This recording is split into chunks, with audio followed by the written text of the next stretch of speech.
This House is in session.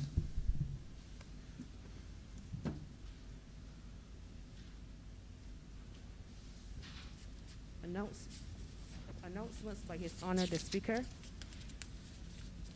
Messages from Her Excellency the President.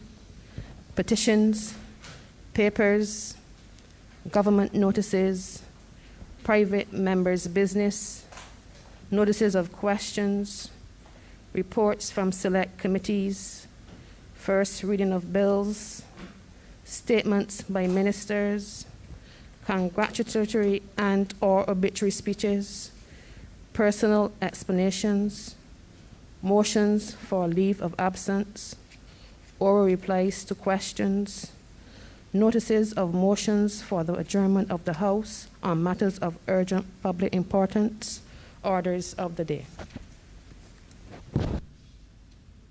Honourable Leader, Government Business. Mr. Speaker, I beg to move the suspension of standing orders 6, 16, 18, 20, 42, subsection 5, 43, and 44 for the remainder of the day's sitting. The question is that the aforementioned standing orders be suspended for the remainder of the day's sitting. All those honourable members in favour, please say aye. Those against, please say no. Me think the ayes have it. The aforementioned standing orders are hereby suspended for the remainder of the day's sitting. Government business is the order of the day. Order number 3. In the name of the Minister of Housing, Lands and Maintenance, to move the passing of a resolution to approve in accordance with Section 5 of the Crown Lands Vesting and Disposal Act, Cap 225, the vesting in the National Housing Corporation of the parcel of land situated at Worthing in the parish of Christchurch in this island. Honourable Member for Christchurch West. Thank you very much, Mr. Speaker, for giving me the opportunity to lead this matter, even although it is under the member for St. George South as the Minister of Housing. You would recall that in the last sitting, it was actually under me, and I've been given the opportunity and the distinct pleasure to lead this matter on behalf of the government of Barbados. This matter, Mr. Speaker, deals with a parcel of land that is approximately 18,909 square meters. It is a parcel that people would recall or think of. It is the area next to the sluice gate, moving all the way back to now what is called the Sands Hotel. And that parcel was actually part of the Graham Hall plantation, some 300 acres. And in 1963, that Graham Hall plantation was compulsorily acquired by the then Crown, now the State of Barbados. And that land was then vested in the BADMC, Barbados Agricultural Development Marketing Corporation. Subsequent to that, in 1980, the parcel adjoining the sea area, some, as I said, 18,909 square meters, was sectioned off from the rest of the plantation and was given to the then Crown, now State, to be able to manage and divide it into lots.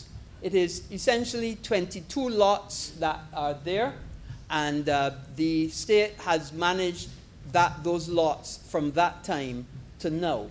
What has happened, though, Mr. Speaker, is over time, people who would have put small houses, small bare houses, that kind of thing, residences, they would have passed on, and they do not have any security of tenure to be able to pass to their heirs and successors. And as you would well know, that the security of tenure holdings does not bind the Crown or the State. Forgive me, I have to get accustomed to saying State rather than Crown as it relates to all of this legislation. So the security of tenure does not currently bind and never bound the State. So because of that, those tenants never had an opportunity to get security of tenure.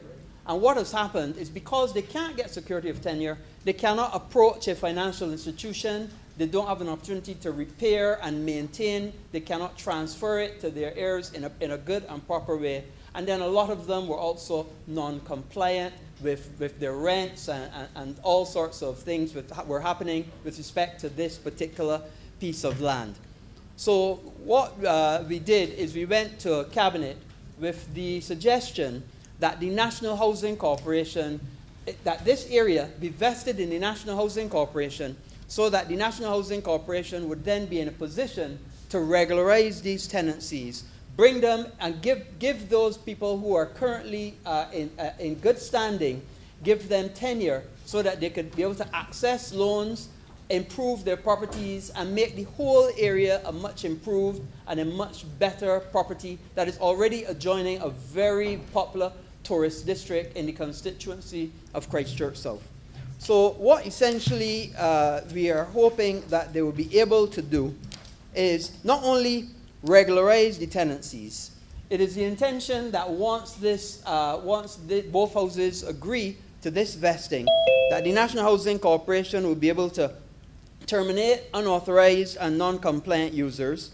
They would then be able to reallocate lots appropriately and, more importantly, improve that security of tenure by giving a longer lease. Now, I don't want to predispose what the board will do, but I would imagine that they'll be looking at leases in the region of 20 years.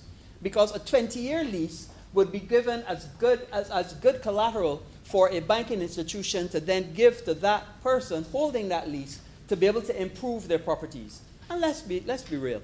If we can get that whole area improved, make it a better commercial, a more viable area for the tourism product of Barbados on an excellent beach, I might add.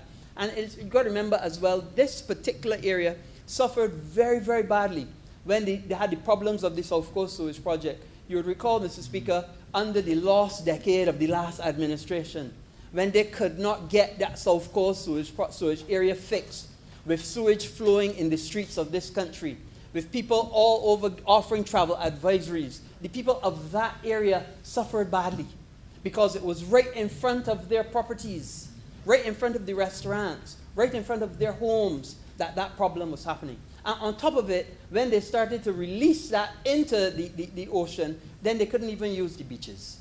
So they suffered significantly. And this, in addition, it does not make up for what they suffered in the lost decade of the last administration. But it goes a long way to assisting them in now giving them that security of tenure, bringing that whole area into a better management and a management that can move with greater alacrity to be able to regularize that whole area, get it upgraded and get it improved, not only for those tenants, but also by extension for the people of Barbados. So I want to suggest that we agree to this vesting so that the National Housing Corporation can then take it over and make it better. And let's also appreciate that when the National Housing Corporation is able to realize the rents, and let me make it clear to all and sundry, that those rents will be moved to an absolute market level. So a market level rent for the lots according to the square footage of the area. And that rent itself would go a long way to assisting the National Housing Corporation and its own mandate in maintaining not only those lots, but also the lots and the units of many of the people in housing estates across Barbados. And you've heard me say on many occasions, Mr. Speaker, that although we appreciate and accept that when the National Housing Corporation gave away its units to 2,000 odd units to tenants who were in them for 20 years or more, good thing. The downside of that is that all of the rents that they used to realize to maintain all of the other units was no longer coming in. So yes, it was a good thing to be able to give the units to tenants of long standing, but the downside is the National Housing Corporation has not had the income then to be able to maintain those and other rental units. And the rent from this vesting would go a long way to assisting the National Housing Corporation in maintaining the units, maintaining the wells, maintaining the common areas, maintaining the grounds, all of those things. associated with being one of the largest landlord in Barbados, and by extension, an estate manager. So we see this as a win-win for everybody. A win for the tenants, a win for the National Housing Corporation, a win for the people of Barbados, and a win for those who may come and visit our shores, who get an opportunity to access and see a wonderful and improved area there on Worthing that so many people traverse. And let me make it clear, Mr. Speaker, Highway 7 is the most traversed road in Barbados, by far. And the reason it is that is because of the commercial activity that goes on there. And that commercial activity and people coming there to transact business, to do things, not to mention the fact that it's a thoroughfare from one of our biggest towns, to the biggest town, City Bridge town, to our second biggest area in Christchurch and Oistins, but also the number of businesses. And this vesting would give an opportunity to so many other people, small businessmen, to get their businesses regularized, get those kiosks done. There's a plan for more kiosks as well. So a small business entrepreneur will get an opportunity in this area, as well as to improve the parking facility. Coastal Zone Management also is to be allotted one of those lots as well, because they're going to do a lot of development and improvement of the reef area of that location. So, Mr. Speaker, this is a win-win for everybody. And I would strongly encourage the House to support this vesting in the National Housing Corporation. And with those few words, I would ask that this House agree to the vesting of the National Housing Corporation according to Section 5 of Vesting and Disposals Act. I'm obliged. I'll ask that this resolution do now pass.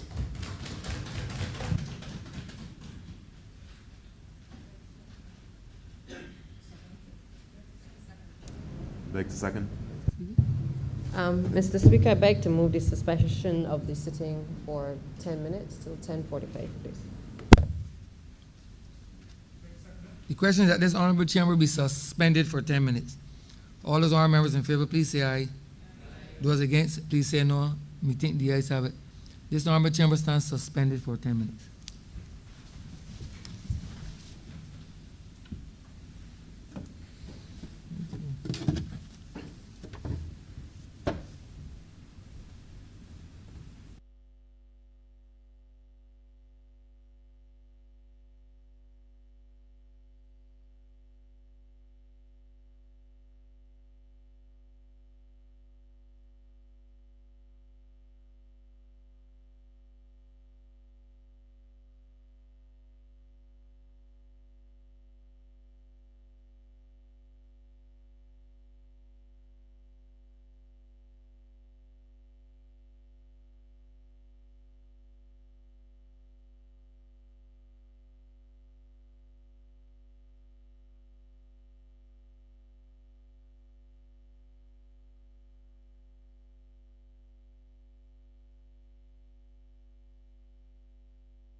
The sitting is resumed.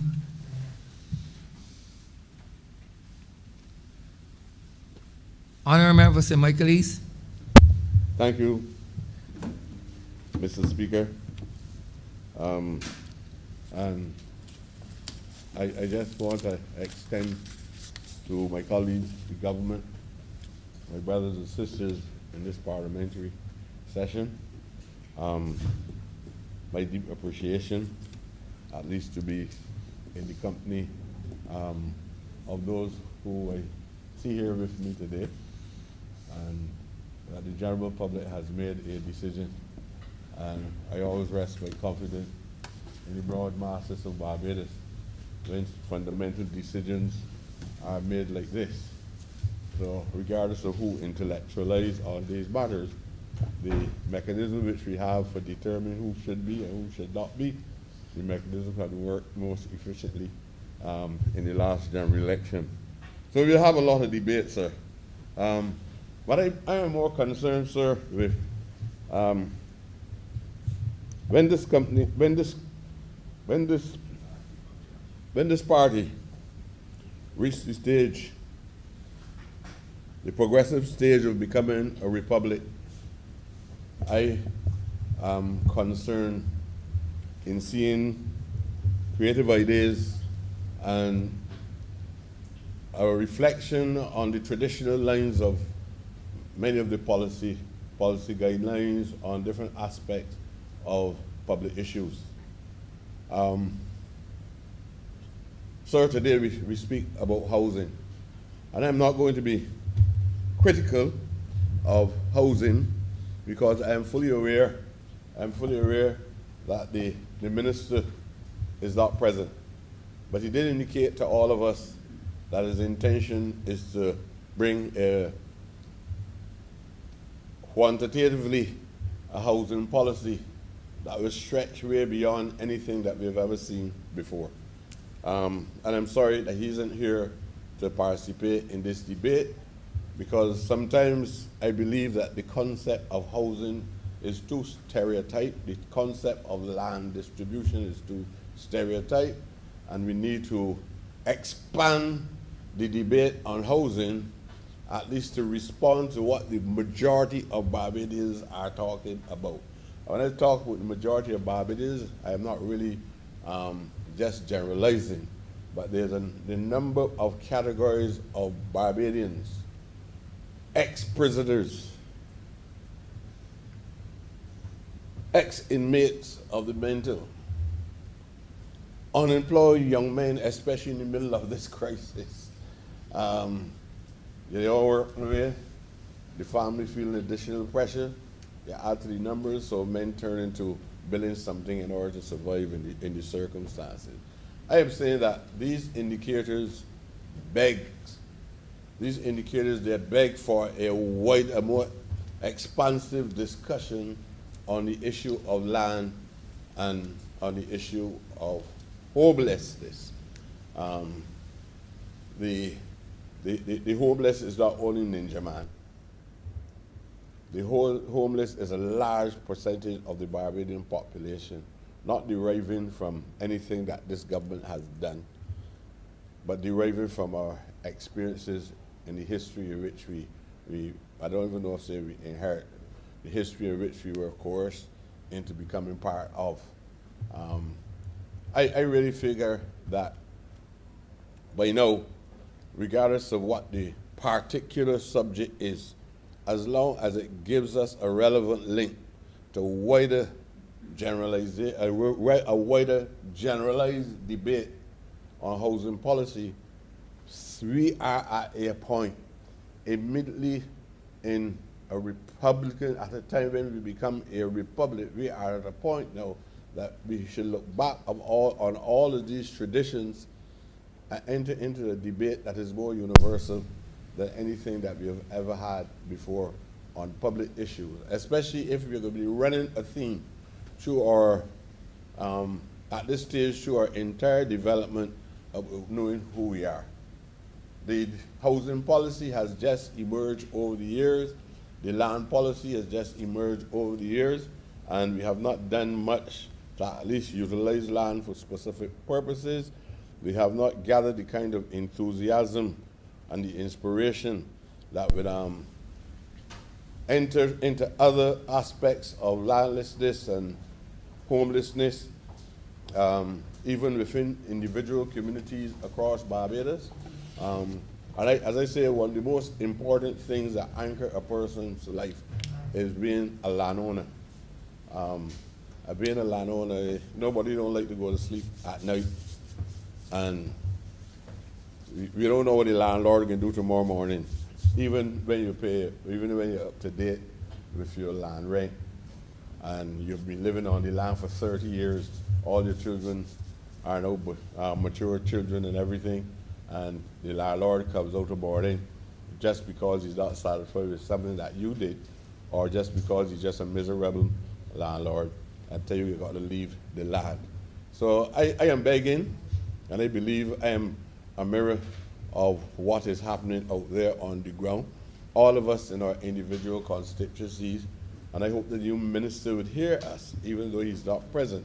Out there in our constituencies, when we see people on the day, on that specific day that we meet people, or the other days of the week, most of the time it is unemployment, and they need a house, and they would love to be able to talk about owning a house, but initially to start off with renting a unit or so on.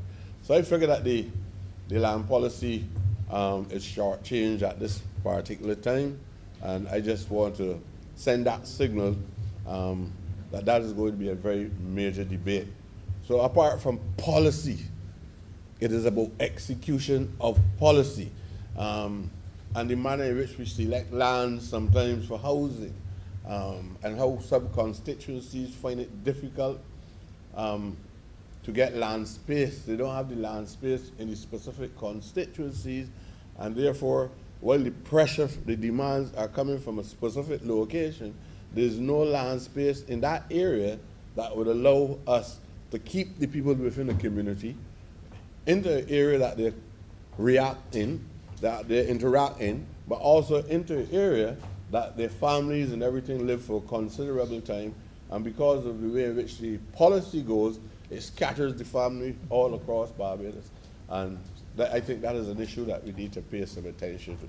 And that is why, as I addressed the previous minister, that is why on the last occasion, I would say we have to use land space for housing units, and use it in a very optimum manner, that if we have 6,000 square feet, we can probably get a number of units, 10,000 square feet, whatever it is, we can get a number of units by not spreading and trying to utilize the width of the land space, but at least going vertically with the construction of the housing.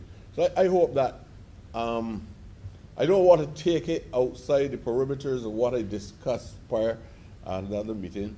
So therefore I will not go any further, but I am fired by the concerns of the small people across Barbados, and we have to find ways of addressing these issues. I can link it to other issues as well within my constituencies, within the speaker's constituencies, within the Bay Land. Now the Bay Land, for example, the people of the Bay Land been crying out for considerable time for the subdivision of lands across the Bay Land. People died and never got an opportunity, although they were offering and making an effort to rent those lands. And the only opportunity I'm going to have to be able to speak to you and speak to the minister that is coming in is if I come on the floor of the house, so I will have to take up my private phone, have a chat, which I might not be fired up in the same manner as if I come to the House of Assembly. So when I come here, not critical of any personality, I'm critical of an archaic approach to how we respond, and a stereotype that occupies the constructs in the brain about what house it is supposed to be, and what is important about land in a specific area, and what is not so important because a man can find a box or sleep on it, a tunnel during the night and survive for the next 5 or 6 years. That is complementary to, unfortunately, our resilience as human beings. But sir, I am more concerned today about. I've made a visit yesterday morning, and the one visit I made yesterday was to Frank World's house, Sir Frank World's house in Bank Hall. I think that is to the eastern side of Empire playing field. And I know that we came in here a number of times before, and we suggested, not just in this government, previous governments, and we suggested that there's no way that historic landmark and the significance of Frank World to Barbados, that property should be there. With the government not making an intervention and trying to help with the upkeep of the property, or the government not having some arrangement with the family so that we can provide alternative accommodation for them, and using that house and its land space for the purpose of developing some form of an auditorium that school children can go there and see what cricket had been like, see the whole evolution of cricket from the 1950s, see the breakthrough against the British and see the breakthrough against the Australians, which gave a lot of pride and confidence to our people from in the 1950s. Frank World is too much of a significant individual for us to be putting a plaque on that house by the National Trust. It is not even there. When I went there yesterday, it's not even there anymore. Because it means nothing to the family, and it means nothing to Barbadians.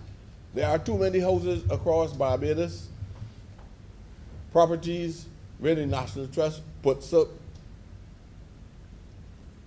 this plaque, and after that nothing happens. The houses are unpainted, in a state of disrepair, right? And these are historic locations which house some of the most distinguished and remarkable individuals that come out of grassroots societies across Barbados. I know sometimes people want to put this debate exclusively on the culture. There are some who have this view of what is logical and what is appropriate, and some believe that a discussion like this should be on culture or community development. I believe that these disciplines, there's a correlation between these disciplines, and that a serious discussion needs to be entered into regardless if it is on culture, or if it is on community development, if it is on community tourism. It is a discussion that we need to have. It is one of the basic necessities of life: ownership of property, land, and housing. You can't talk about housing without talking about land, because you can't build a house in the air. So nobody can tell me that, no, this is about housing. This is not about housing. It's like asking me, especially asking people in the school setting years ago, to put up what we call a blackboard, but you ain't talking about chalk. Or talk about a pen, but you ain't got an ink, a fountain pen, right? So whenever we're talking about land, I'm not talking about land just for industrial purposes and for the collection of rents and things of that nature and making the system so efficient that we can get some rent from it. I'm saying that this is a debate that starves the working class people of understanding, a clear understanding of what it is that we're doing.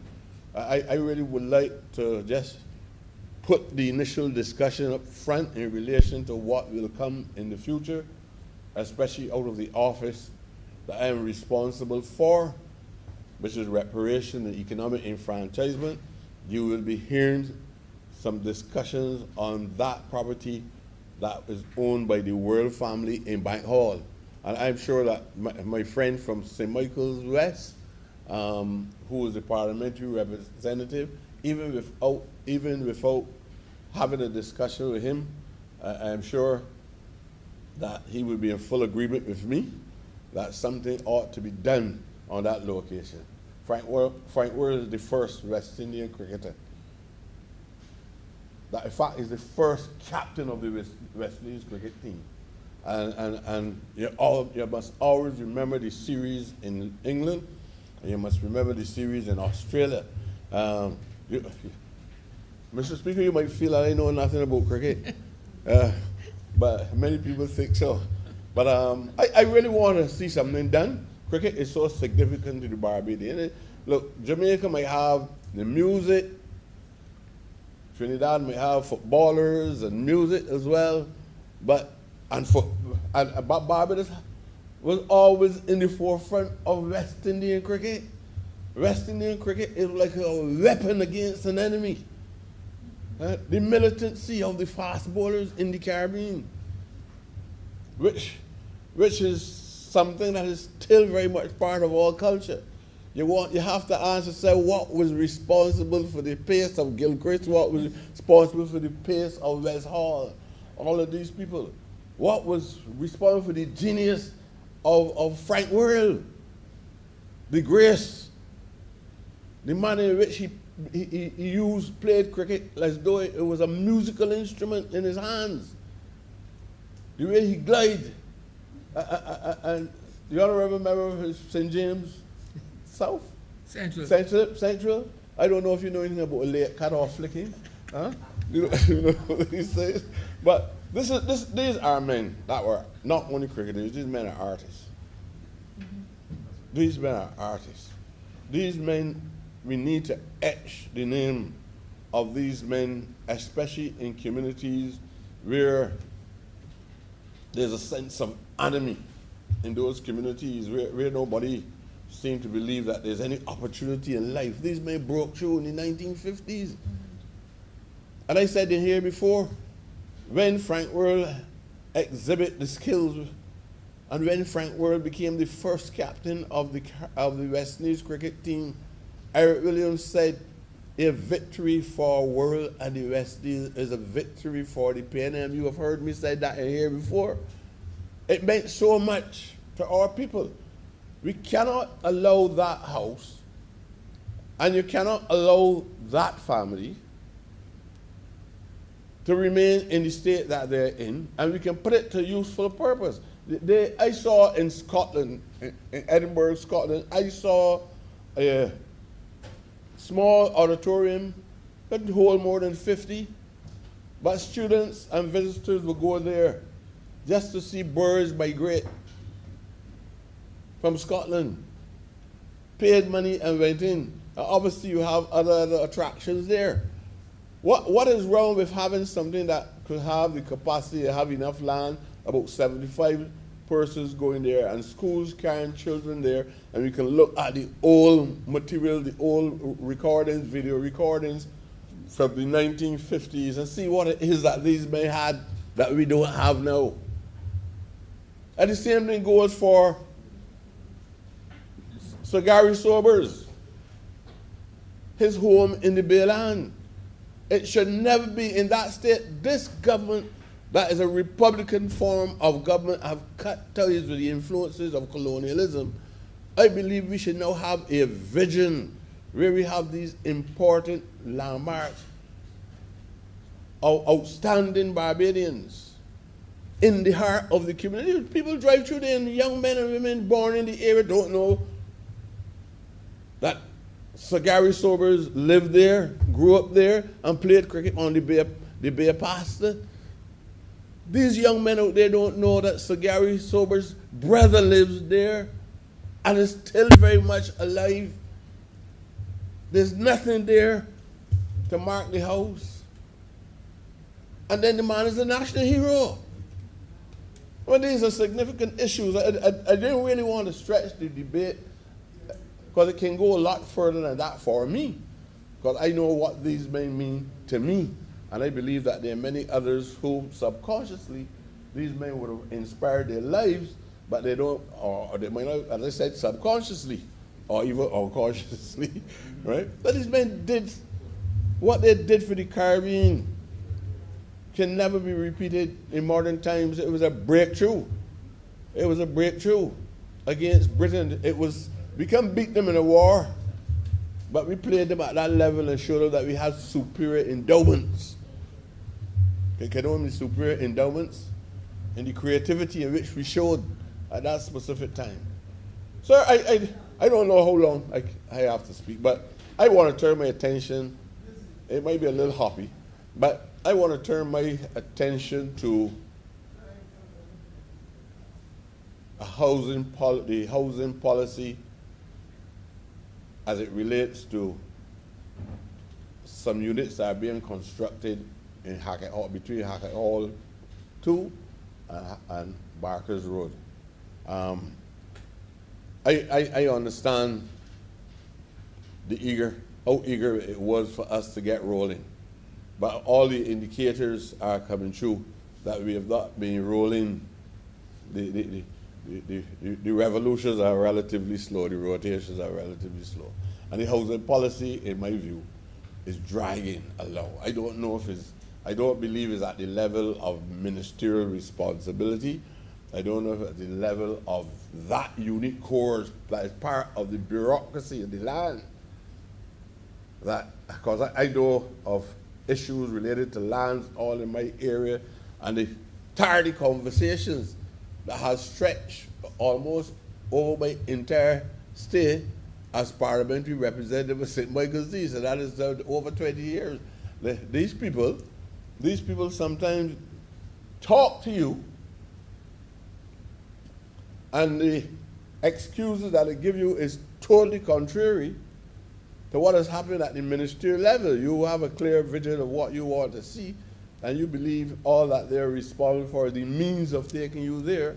And although you have a discussion on this specific matter at the top of the policymakers, then the issue is never addressed even in your lifetime. I don't have the intention of leaving in here on a number of issues until a number of issues are addressed. And if I'm here as long as the Buchanan, as long as the people say, go back to Parliament, I will come back.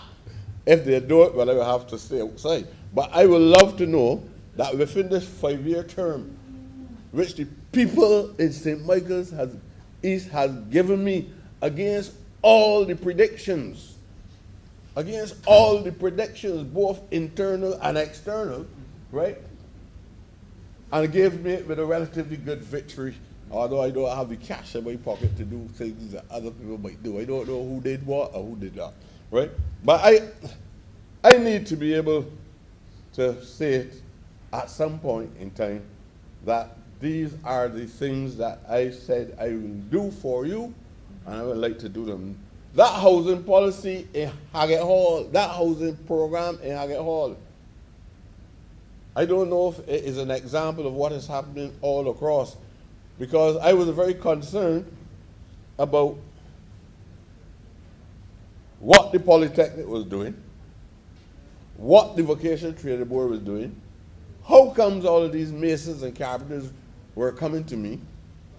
And these institutions were producing people who were unworthy of being called whatever they are called. That the view that was coming across is that these men and women are incapable of producing a number of houses within a given period of time. Consequently, we went to the Chinese. So I was of the opinion that I would get these things from China tomorrow. Tomorrow passed, the other day passed, months passed, and weeks passed. I need to have an excuse that I can say to the constituents in St. Michael's East. And I don't know who else would like to say these things, but I believe that they want to say these things too. I am not being critical of what the minister has done today by sending this bill, this resolution to Parliament. I am not critical. I am absolutely supportive of what is happening on this South Coast. But all I'm asking, that inland, where all of us, especially in urban Barbados, where land space is limited, we have a unique kind of housing program. Not only we go, as I said, not only that we don't spread everything horizontally, but we go vertically on these issues. But in addition to that, I also need to see a level of expediency in the delivery of the actual services. You have got people coming to you immediately after a hurricane. You run out your house during the strong winds, and these people give them hope. Some of them went sleep in schools, some of them sleep at other people's houses. People coming back to you and tell you, look, I never promised you for this body to live in my house for the balance of the life. What is happening? It might not be openly or overtly expressed even during a general election. But some of these public issues featured in the minds of poor people very much in the last general election. Not only the displacement from COVID, but the fact that in probably just in an area with 200 or 300 meters, you might find 3 or 4 houses that were damaged severely in the hurricane, and really felt that the parliamentary representative, to be truthful, I don't support, and I'm going to be speaking very frankly, regardless of who get vexed with me. I don't like this idea where sometimes public officers, the bureaucrats, get the feeling that they have greater authority over trying to help the people who elected you to represent the interest. We've been elected to represent their interest. And sometimes when they go on an issue like this, I said, but, sir, the problem here is that what's the place name about the emergency, this hurricane thing? These are the DM. The DM is responsible for submitting the names, and we check back. We go check back with the DM and the parliamentary representative. It makes no sense. It makes no sense if it comes from God. It is not right. Because we have to then take the licks in the communities for not getting this thing delivered to the people who voted for us. And our political survival stands with the very people that we are now telling them, man, I ain't got to say. So I need to see greater delivery. Greater delivery not only at the level of the minister directly, but the ministry and the boards and the staff. Not filibustering, keeping a lot of meetings, and people still living in those horrible circumstances. I saw something, sir, I just glanced, and I believe it's right. I just glanced this morning. I saw something in one of our public newspapers, which I don't have the document here to share with you, but I believe you would read it too. These are the realities. But we know what to ask people nearly a year or so after Elsa. You could put up somebody for me. I went through all of that, and I have to go through it again. This is another storm. They had the first talk. They have Elsa phase 1, and you know got Elsa phase 2. So all I'm asking is that, based on these simple suggestions, I'm asking that at some time we have some kind of housing policy discussion here, that the people who are waiting on the lands and the houses at Barkers and Haggett Hall will be very clear on how much houses will be available to me as parliamentary representative, or because I don't see the logic, and I go into people and talk about how clustered these areas are. How many people living in one house? How the houses choke up, and if a fire occur or the ambulance want to get in, they can't get in. And then some minister of housing or somebody who is at the optimum point says, no, give that house to so-and-so, give that house to so-and-so. That is inviting a war. You're inviting a war. We want to be very clear on if X amount of houses are constructed in a specific area with a general understanding that is for the people of the area. We are not into any absolutism, but what we want to know is that a percentage of those units will be given to the parliamentary representative. Clear on that. I have had this war already in this House of Assembly. I don't want to get in it again, especially with some of my best friends. I want to be very clear that if we have 100 units, the parliamentary representative should have some say. This false view of separations of power and execution and all these kind of things, which we know is only theoretical, and which we know you take the autonomy out of the hands of the MP sometimes, but you got an individual within the particular office of government that won't pretend that he is the man with muscle, and he wants to flex or she wants to flex authority over parliamentarians. You go to government offices and ordinary workers that beg, apart from going to service commission, ordinary workers that beg for work, and you believe that they deserve it, based on a few CXCs, want to treat an MP as less than a human being. Because you don't offend them, you extend all the required courtesies and they still get treated bad because it is a strange way of people feeling sweet about themselves. And I hope that in the new republic, nobody don't want to be a dictator. Nobody don't want to be accused of anything. Even there might be some new fabrication of what you call a government who wins 30 seats twice, right? There might be some new way of people describing that. They might not say it's totalitarian, but they might find some way of finding some new term that they feel synonymous with some negative feature of government.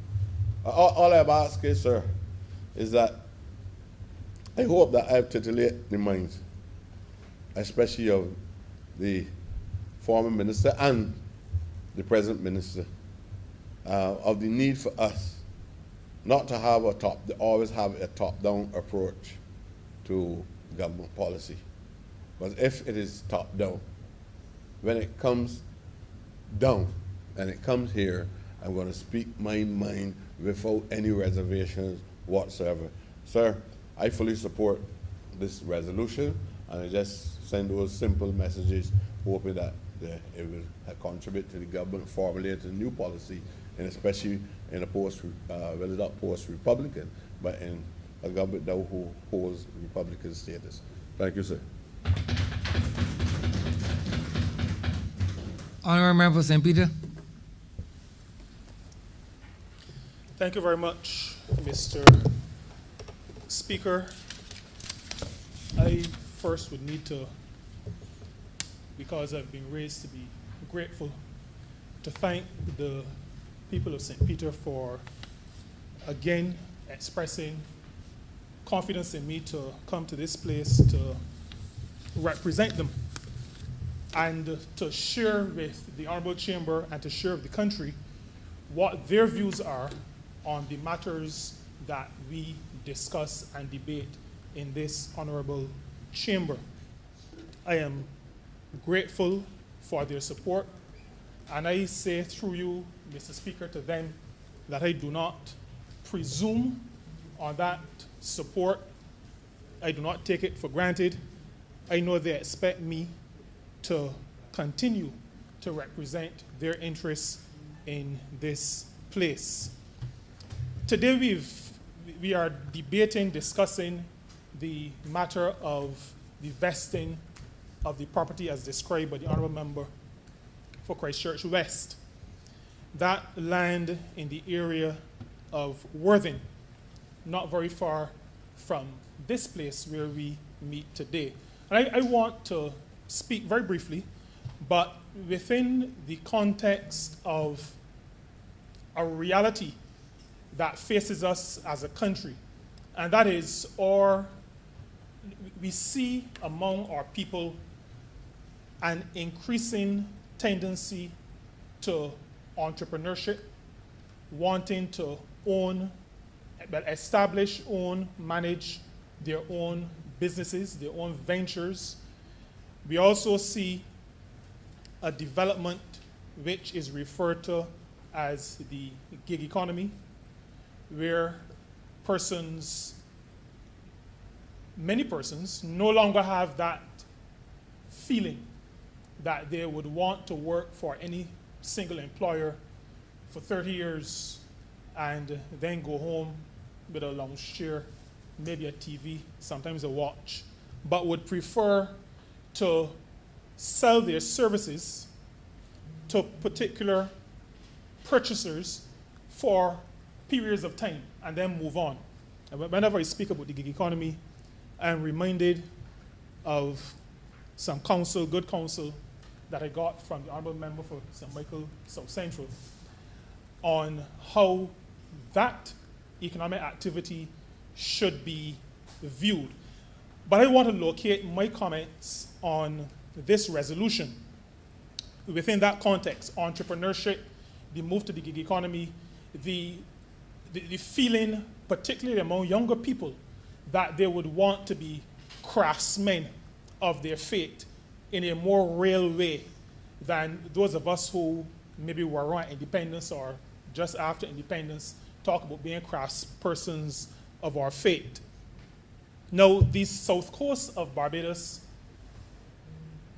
has been interesting. I spent most of my life in the tourism industry, about half of my life and almost all of my working life. And the development of the industry on the south coast has been, for me, someone who almost naturally likes history, almost an object lesson. There were people living on this coast, so from Hastings up through Worthing, Rockley up through Worthing. And many of those persons in the 1950s, late 1950s, early 1960s, particularly at the time when this party, in a previous iteration, led by the now Right Excellent Sir Grantley Herbert Adams, and the Hotel Aids Act of 1958, pursuant to the passing of that piece of legislation in the House of Assembly at the time, landowners on this coast, including in the area that we are referring to in this resolution, saw an economic opportunity. And what happened over the years is that landowners in that corridor along Highway 7 made some decisions as to how they would twin their living and their earning. And many of them decided that they would build on an apartment to their house to rent to visitors to the island.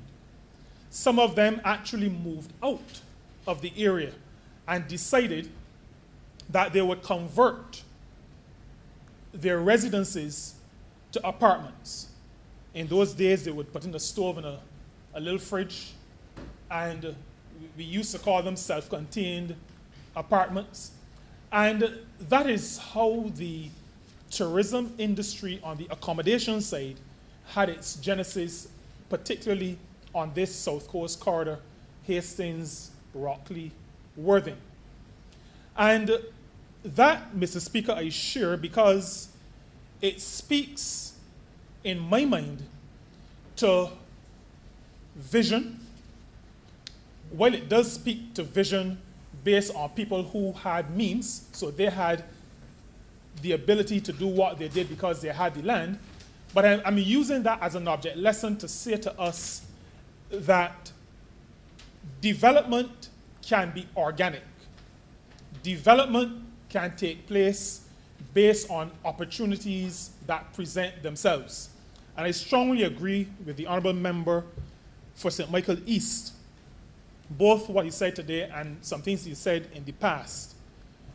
It is the responsibility of those who have been elected to lead to help in providing those opportunities.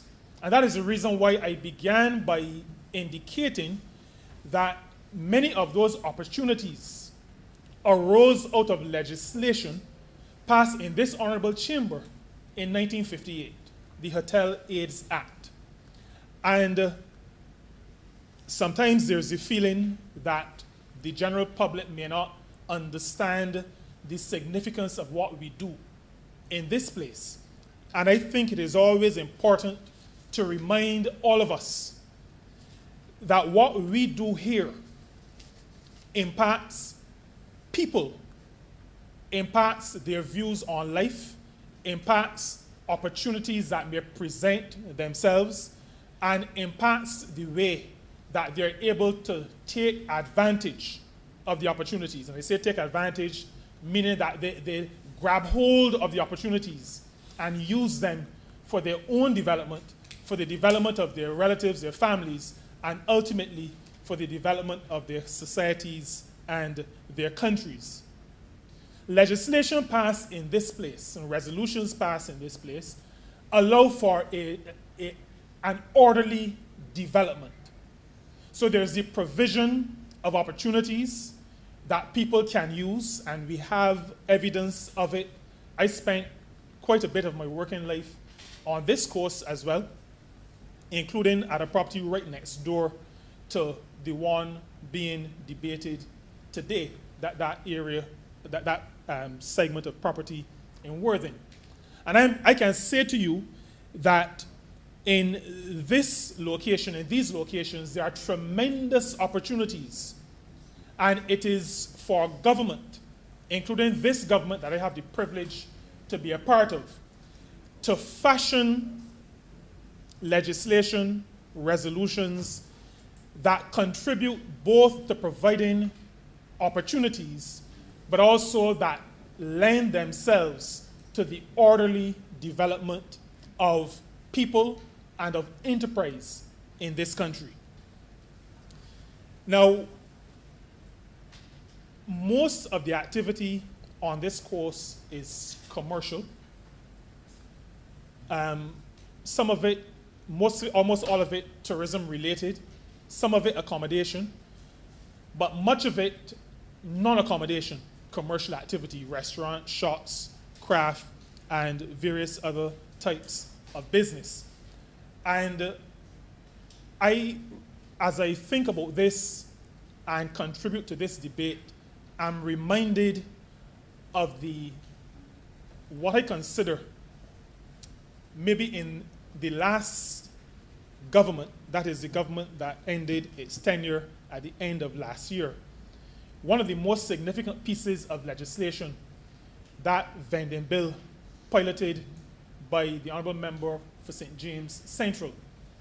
Because, Mr. Speaker, we have, while recognizing that there are people who came along inheriting property or inheriting access to property which they have developed and which a government has a responsibility to help as well, we also have to be mindful, and maybe even more so, of persons who did not have that leg up, who did not come along inheriting, seeing their parents on a piece of land in Worthing conducting business. And a government like ours, a democratic socialist government, a government that believes that the state has a role to play in the development of a country and its people, we have, building on that vending legislation, to develop a cadre of entrepreneurs in this country who understand, not just based on the legislation, but based on the cultural context that we are to create. They understand that their economic activity is as important, is as legitimate, and is viewed in a similar manner to the kind of activity you will find being conducted by those who had the hand up, or those who came along inheriting access to property and to business. In the St. Peter context, we have a vending area. But before I say that, I am very attached to vending and commercial activity for a number of reasons. I grew up in a shop, so I know about bread paper, I know about lard oil by the pint and cheese by the ounce. I know about 2-pound paper bags and 4-pound paper bags. I also grew up in St. Peter, where in Speightstown, the character of the town was, and still is, determined by the vending activity that takes place in the town. The hawkers who operate from Speightstown, who I encourage all of us, even if you don't live in St. Peter, to support. The character of the endeavor is one that must be supported and can be facilitated. We have in the same Speightstown a vending area at the traffic lights at the junction of the Sir Kenneth, the Kieran Husbands Highway and Church Street. A vending area that is in need of attention. And we've had discussions with the Ministry of Agriculture, which is the ministry responsible for that vending area, and they have provided us with plans that will lend to the modernizing of the area. And I repeat that those things are important because the vendor in Speightstown by the bus stand must feel that his or her economic activity is on par with Unicomer in Bridgetown, the Sands in Worthing, Cape Shepherd, wherever it is, because the names keep changing. The vendor in St. Peter must understand that their choice of economic activity has the same level of validity. That will come with respect. And I'm happy that the word respect, I was going in that direction because it has to go beyond the legislation. Legislation, and the former Honourable Member for St. George North is now legendary for saying you can't legislate a culture. The culture has to come from how each of us interacts with persons involved in various kinds of economic activity. It is the respect that we accord to those persons who did not inherit anything, who may not have been like me, grew up in a shop, who decided they needed to earn some money. We have the kind of respect that we demonstrate to them is what will allow them and the society around us to understand that they are engaging in legitimate activity. I believe that this government has an excellent springboard, that vending legislation, from which to move forward to legitimize, not in a legalistic way, but legitimize in a cultural way, the activity of our smaller business people. Those who I described on the South Coast in the 50s and the 60s started small.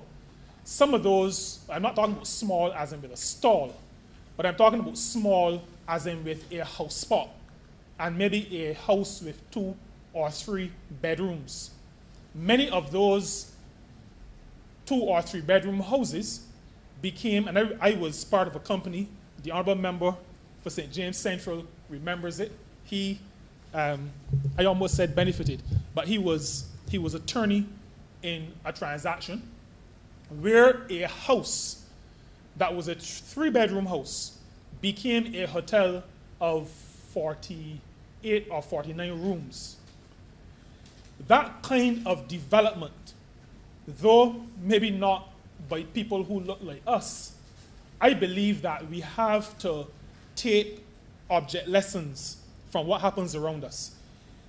That says to me that with the right facilitation and with the right cultural context, a business person in any sphere of activity can go from micro to small, can move from small to medium, can move from medium to large.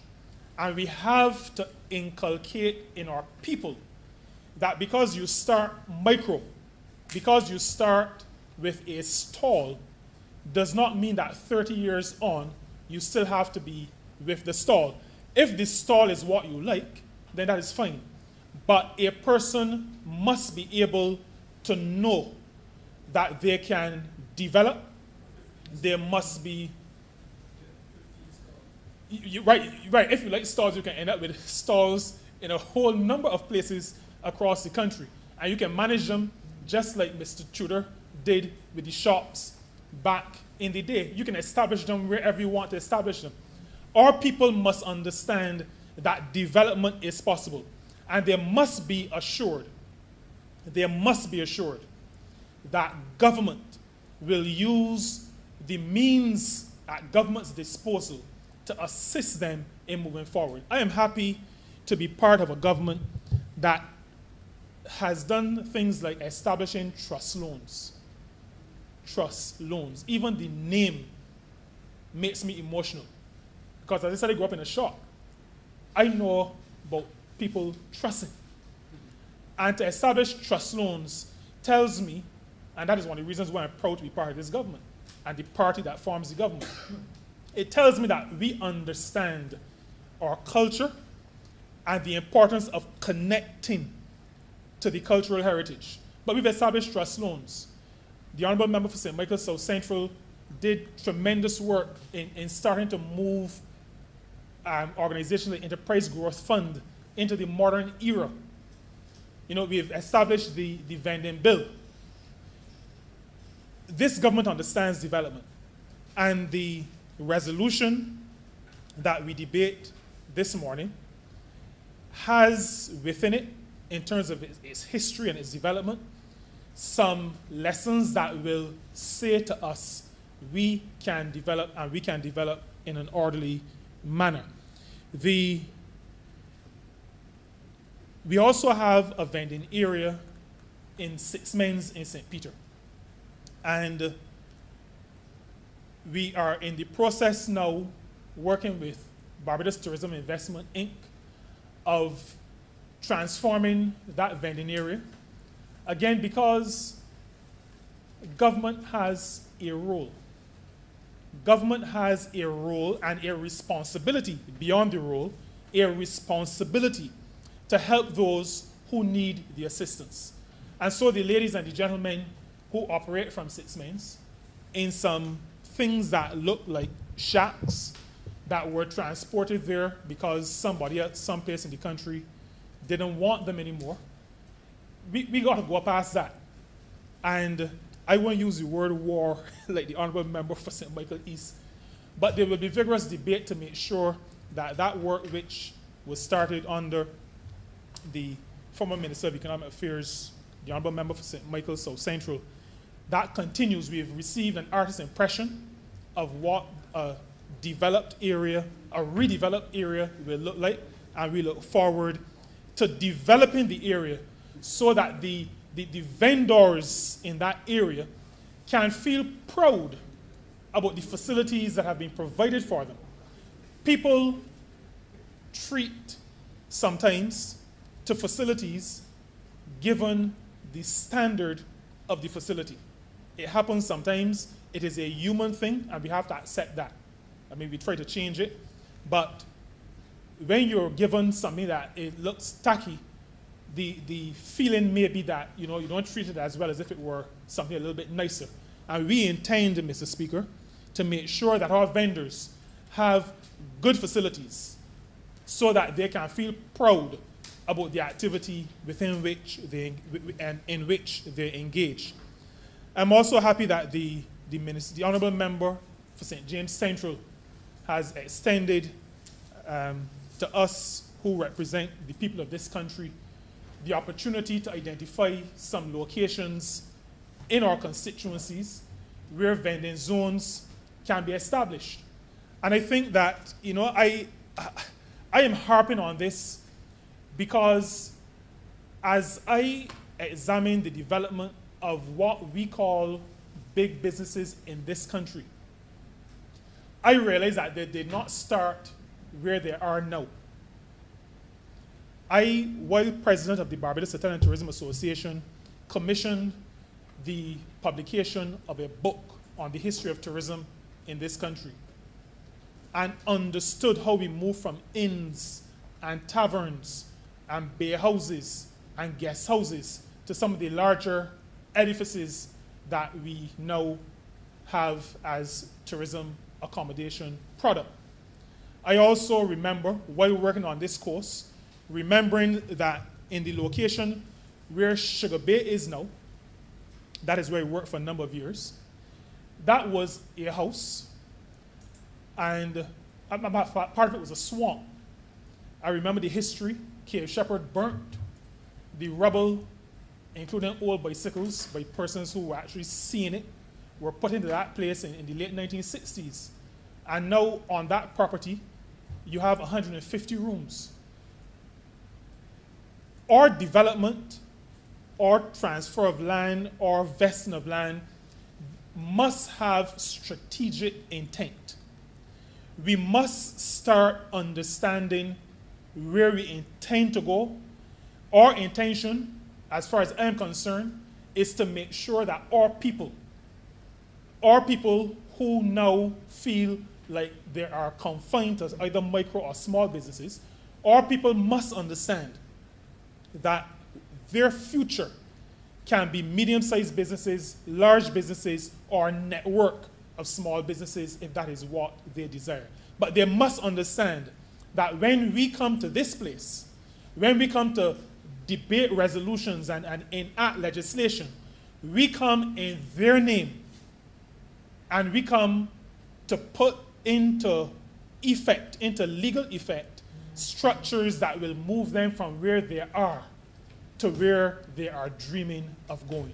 And within that context, Mr. Speaker, I support this resolution and support the move of government to make sure that all economic activity in this country is valued, is facilitated, and is allowed to grow. I'm obliged to you.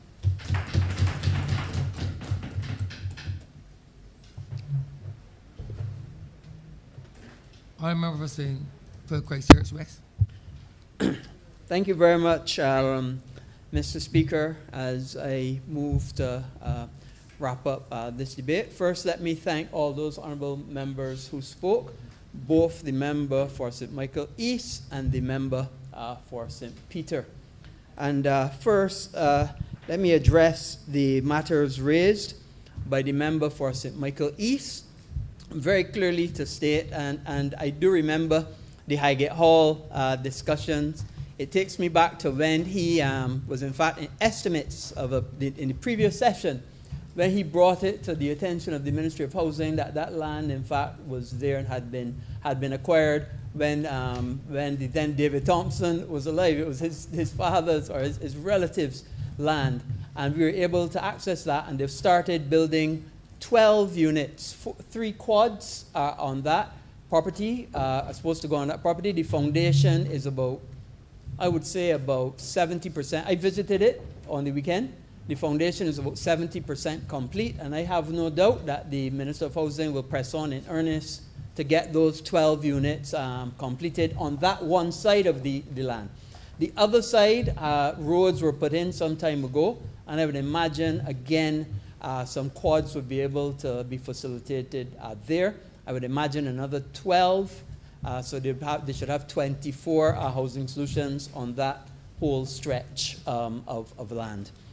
With respect to access to land, yes, clearly we have to look at going up because we have limited amount of land space.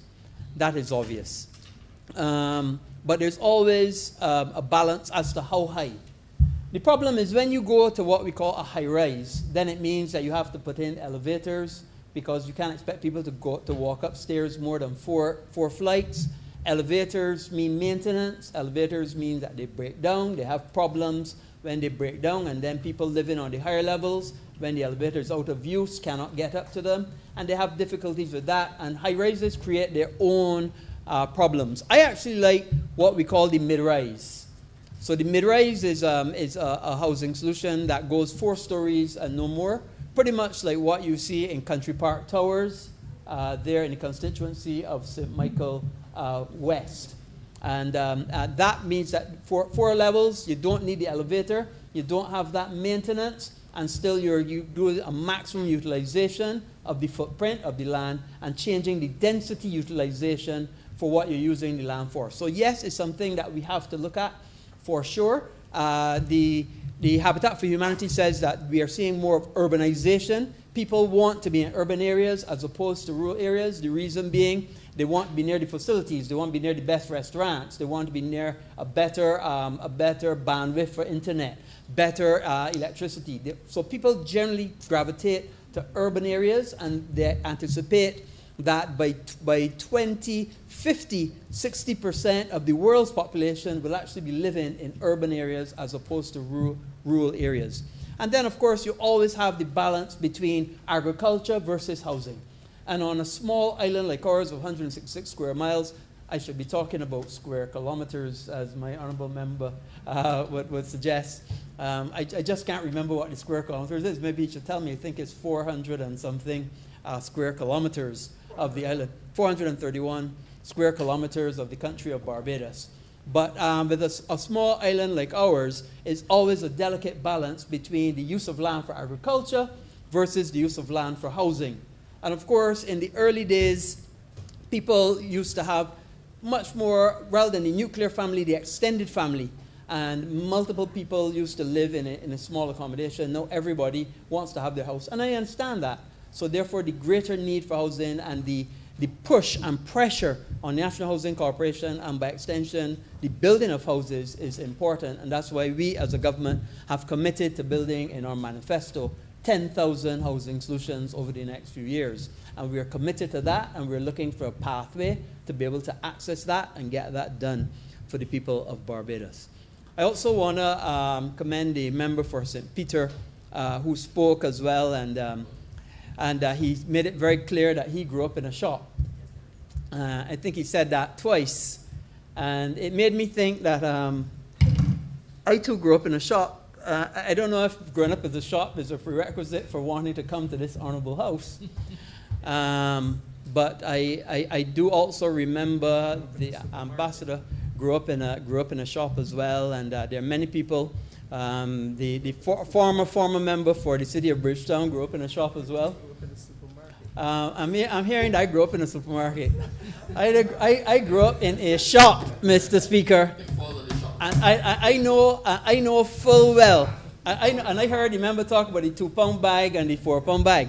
I know full well what it is that somebody come for 2 pounds of pigtail, and you have to put your hand in the brain and cut off the 2 pounds because it was a 3-pound piece that your hand pick out the brain. And I know full well what it was at 8 years old to be running the cash register. And at that time, a cash register didn't tell you how much change to give back, Mr. Speaker. A cash register, you had to work out how much change to give back. And if the electricity went off, you had to crank it. I know what it is to have to do that. And at 8 years old, I could take over and run my friend to the supermarket, run the shop for my parents. And by 14, my parents could travel. And I know what it is to ride on a bicycle to the bank to do the deposit for the day before takings. So I understood mathematics from then. And I think that it stood me in good stead to be able to understand the people and to develop relationships with people. And my wife often tells me that a disadvantage that my own children have had is that they were not themselves given an opportunity to experience what it is to have that interpersonal relationship with people that I was able to have and develop by growing up in a shop, as the honourable member for St. Peter said. And by extension, too, I know what it is to have seen somebody who started, my father, for the Wonder shop, and then the landlord decided that they wanted back the place and have to go and move his shop to a garage next door to his mother, and then from there to a small piece of land that he was able to develop and build it all the way to a distribution company to be able to distribute to the said same property that the Honourable Member for St. Peter spoke about when it was Astor Hotel in the great constituency of Christchurch West. So I know full well, and I have seen the progress that people can make, starting from a Wonder shop all the way to being a significant distributor throughout this country. And I know that sometimes, Mr. Speaker, I often say that people talk about education and experience and so on. Education is important, but opportunity is the greatest and most important thing. Because there are many people across Barbados, very intelligent people, but you know what? They never got the opportunity. The opportunity. And that is what government is about. I often say government is about frill. Facilitate, regulate, initiate, legislate, but also provide opportunities. And that's what this resolution is about. To give people an opportunity that otherwise they would not have had. To develop a land, to do a small business, to get a kiosk, to get an opportunity to sell something and grow a business. That is what government is really about. And what we as a government, and what we as a party strive to do every single day is to give opportunities to our people. Because we have confidence that once our people are given opportunities, they can thrive and they can improve on those opportunities. And that is why we struggle every day to see what opportunities we can give and what opportunities we can offer to the people of this country. So, Mr. Speaker, I didn't intend to get so passionate, but when I heard the member of St. Peter, I had no choice because it took me down memory lane. And this resolution is an opportunity for the people of Barbados. And I am thankful for all the support that both members gave, and I would ask now that this resolution do now pass. The question is that this resolution do now pass. All those honourable members in favour, please say aye. Those against, please say no. Me think the ayes have it. This resolution stands passed.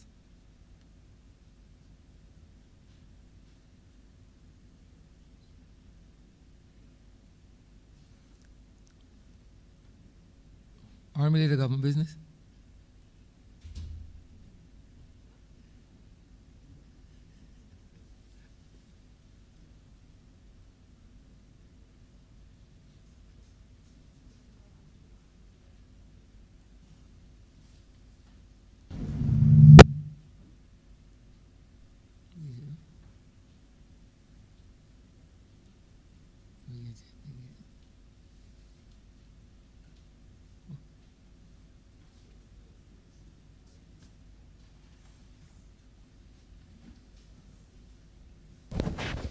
Mr. Speaker, we revert to government notices.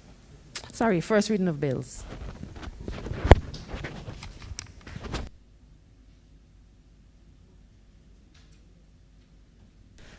On the supplementary order paper,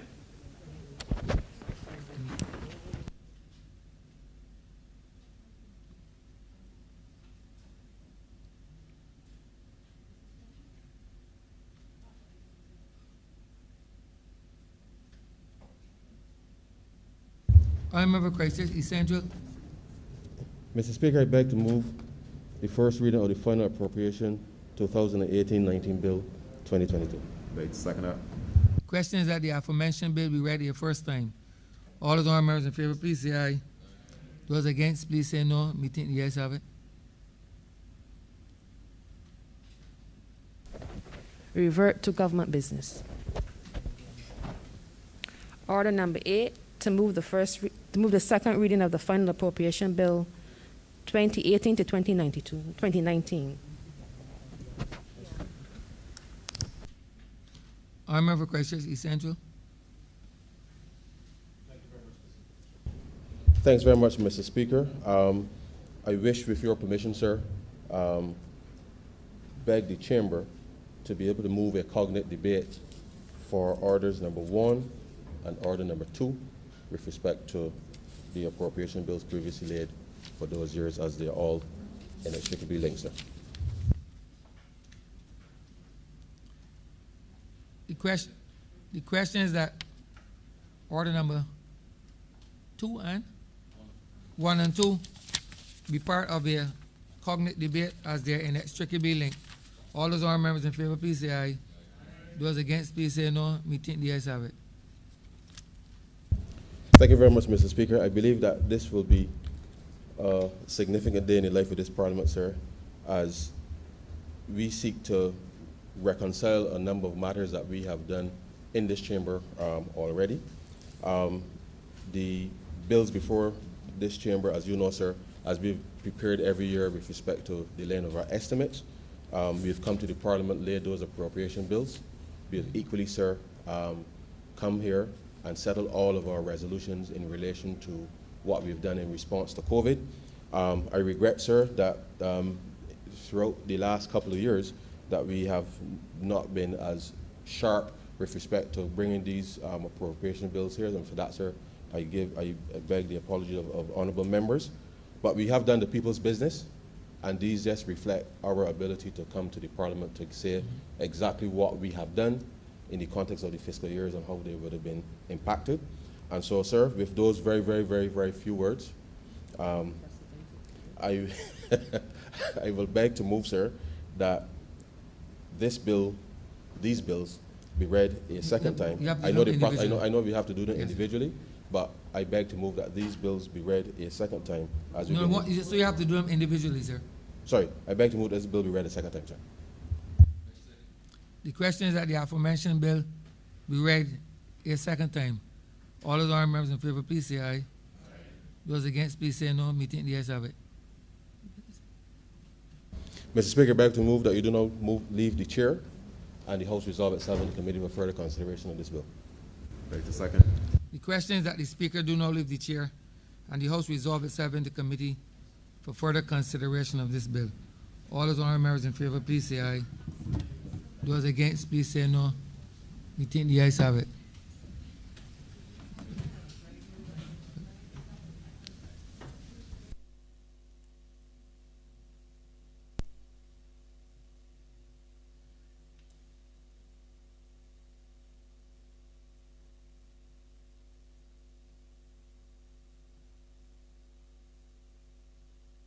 This House is in committee.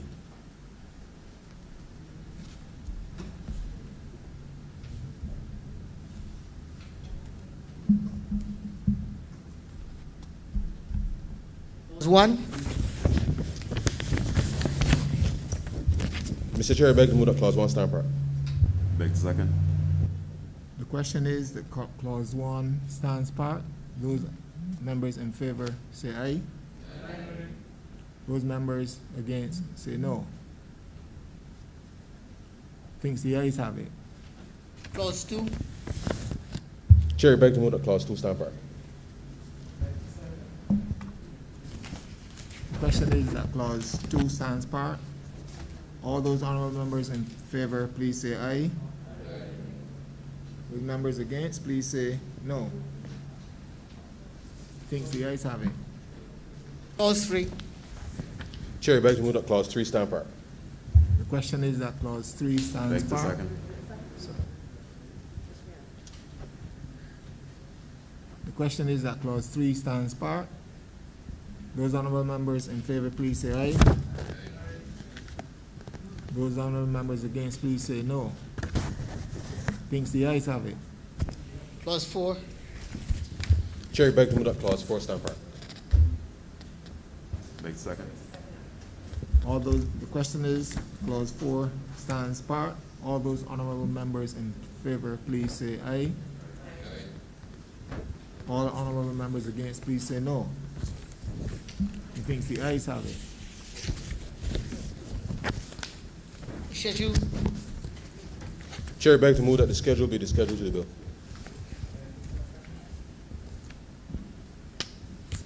The question is that the schedule be the schedule of the bill. Those honourable members in favor, please say aye. Aye. All those honourable members against, please say no. Thinks the ayes have it. Report. Chair, I beg to move that you know report to His Honor the Speaker the passing of one bill in committee. Beg to second.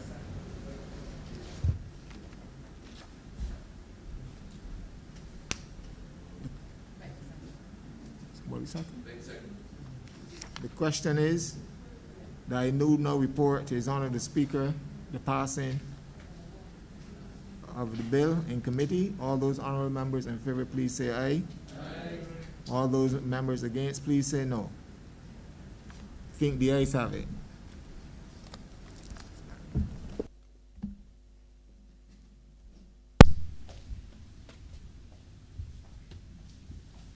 The chairman of committees has reported the passing of one bill in committee. Mr. Speaker, I beg to move that this bill be read a third time. Question that the aforementioned bill be read a third time. All those honorable members in favor, please say aye. Those against, please say no. Me think the ayes have it. Mr. Speaker, I beg to move that this bill be now passed and cited as the final appropriation 2018-19 Act 2022. Beg to second that. The question is that the aforementioned bill be passed and so cited. All those honorable members in favor, please say aye. Those against, please say no. Me think the ayes have it. This bill is passed and so cited.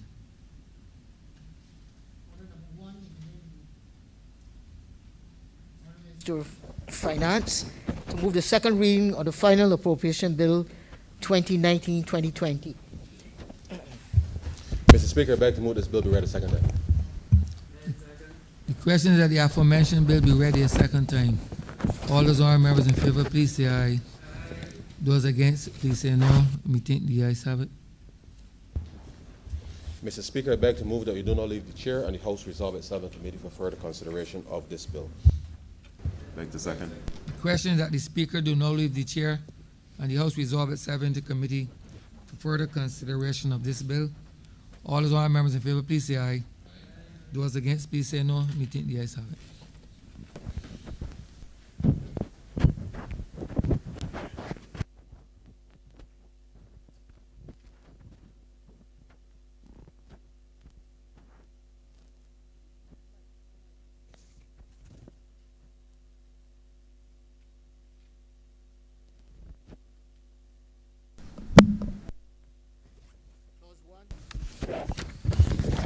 Chair, I beg to move that clause 1 stand part.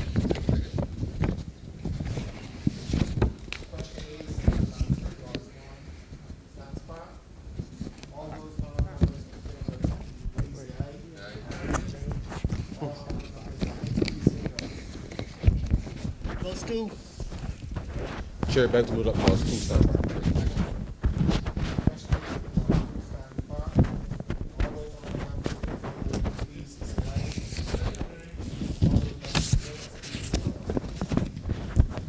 Clause 3. Clause 3. Chair, I beg to move that clause 3 stand part. Question is that clause 3 stands part. All those honorable members in favor, please say aye. Aye. All those members against, please say no. Thinks the ayes have it. Clause 4. Chair, I beg to move that clause 4 stand part.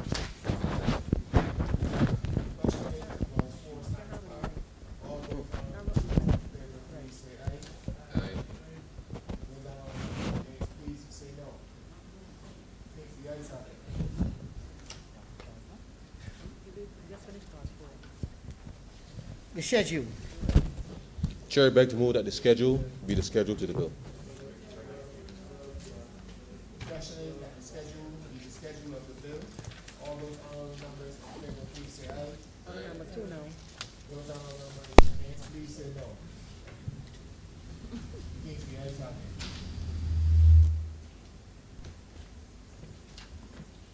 it. Chair, I beg to move that you do report to His Honor the Speaker the passing of one bill in committee. The question is that I now report to His Honor the Speaker the passing of one bill in committee. All those honorable members in favor, please say aye. Aye. Those members against, please say no. Thinks the ayes have it.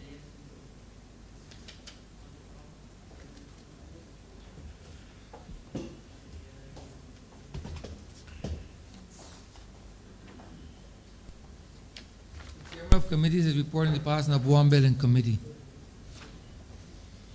Mr. Speaker, I beg to move that this bill be read a third time. The question is that the aforementioned bill be read a third time. All those honourable members in favor, please say aye. Those against, please say no. Me think the ayes have it. Mr. Speaker, I beg to move that this bill be now passed and cited as the final appropriation 2019-20 at 2022. The question is that the aforementioned bill be passed and so cited. All those honourable members in favor, please say aye. Those against, please say no. Me think the ayes have it. This bill is passed and so cited. Order number 2 in the name of the Honourable Minister of Finance to move the second reading of the final appropriation 1920-2021 Bill 2022.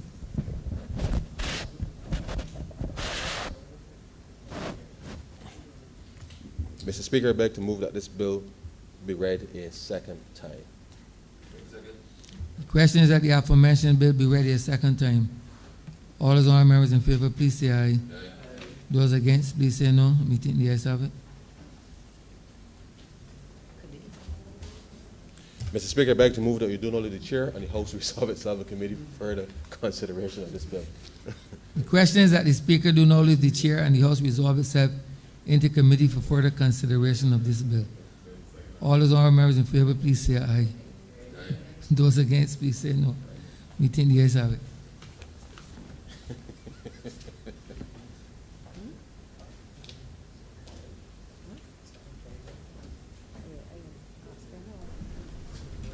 This House is now in committee. Clause 1. Chair, I beg to move that Clause 1 stand part. The question is that Clause 1 stand part. All those honourable members in favor, please say aye. Those against, please say no. I think the ayes have it. Clause 2. Chair, I beg to move that Clause 2 stand part. The question is that Clause 2 stands part. All those honourable members in favor, please say aye. All those members against, please say no. He thinks the ayes have it. Clause 3. Madam Chair, please. Sorry, Chair. I beg to move that Clause 3 stand part. The question is that Clause 3 stands part. All those members in favor, please say aye. All those members against, please say no. He thinks the ayes have it. Clause 4. Chair, I beg to move that Clause 4 stand part. The question is that Clause 4 stands part. All those honourable members in favor, please say aye. All those members against, please say no. He thinks the ayes have it. Schedule. Chair, I beg to move that the schedule be the schedule to the bill. The question is that the schedule be the schedule to the bill. All those honourable members in favor, please say aye. All those members against, please say no. He thinks the ayes have it. Chair, I beg to move that you do not report to His Honour the Speaker the passing of one bill in committee. The question is that I do not report to His Honour the Speaker the passing of one bill in committee. All those honourable members in favor, please say aye. All those members against, please say no. He thinks the ayes have it.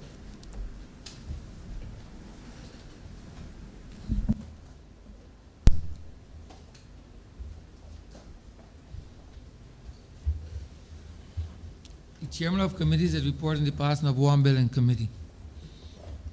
Mr. Speaker, I beg to move that this bill be read a third time. The question is that the aforementioned bill be read a third time. All those honourable members in favor, please say aye. Those against, please say no. Me think the ayes have it. Mr. Speaker, I beg to move that this bill be now be passed and cited as a final appropriation 2020-2021 at 2022. Wait a second.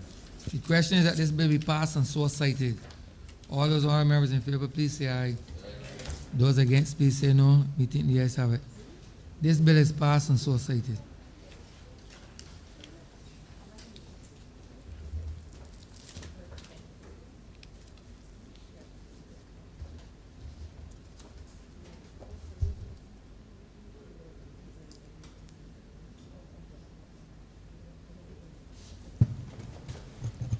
Honourable Leader, Government Business. Thank you, Mr. Speaker. With that, we've come to the end of today's sitting. I therefore beg to move the adjournment of the House until Monday, the 21st of February at 10 a.m. Monday.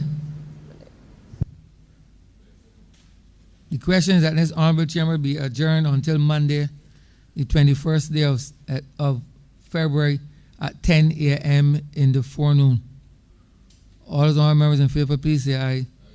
Those against, please say no. Meeting the ayes have it. This Honourable Chamber stands adjourned until Monday, the 21st day of February 2022 at 10 a.m. in the forenoon.